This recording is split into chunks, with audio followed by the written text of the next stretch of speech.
Hello guys, good morning.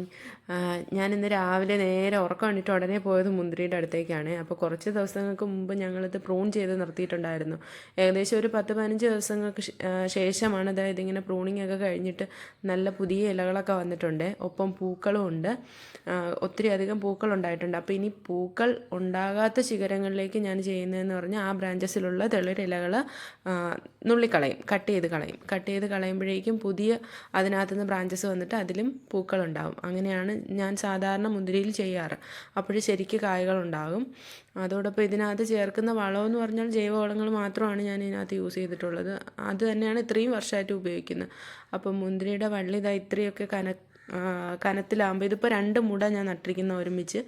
അത് നല്ല വണ്ണം വെച്ച് തുടങ്ങുമ്പോഴാണ് ഇത് കായകളുണ്ടായി തുടങ്ങാറ്. എനിക്കൊരു 8 മാസമായപ്പോഴേക്കും കാ പിടിച്ച് തുടങ്ങി. അപ്പം ആദ്യമൊക്കെ എനിക്ക് അറിയില്ലായിരുന്നു ഇത് പ്രൂൺ ചെയ്താൽ മാത്രമാണ് മുന്തിരി ഉണ്ടാവുകയെന്ന്. പിന്നീട് പ്രൂൺ ചെയ്ത് കൊടുത്തപ്പോഴാണ് ശരിക്കും മുന്തിരി ഉണ്ടായത്. അതായത് ഇതെല്ലാം ചെയ്യുന്നതിനോടൊപ്പം തന്നെ മുന്തിരിക്ക് നല്ല വെയിലും ആവശ്യമായിട്ടുണ്ട്. നല്ല വെയിൽ കിട്ടുന്ന സ്ഥലത്ത് വേണം മുന്തിരി തൈകൾ നടാൻ വേണ്ടിയിട്ട്. അപ്പോഴാണ് ശരിക്കും നന്നായിട്ട് ഇത് വളരുന്നതും പൂടാൻ തുടങ്ങുന്നതും ഒക്കെ. അപ്പോൾ മുന്തിരിയുടെ വിശേഷങ്ങളൊക്കെ ഇത്രയേ ഉള്ളൂ. ഇനി ഇത് കായ് ഉണ്ടായതിന് ശേഷം ഞാൻ നിങ്ങളെ കാണിക്കാം. അപ്പോൾ അടുത്ത വീഡിയോയിലൂടെ കാണുന്നത് വരെ ബൈ.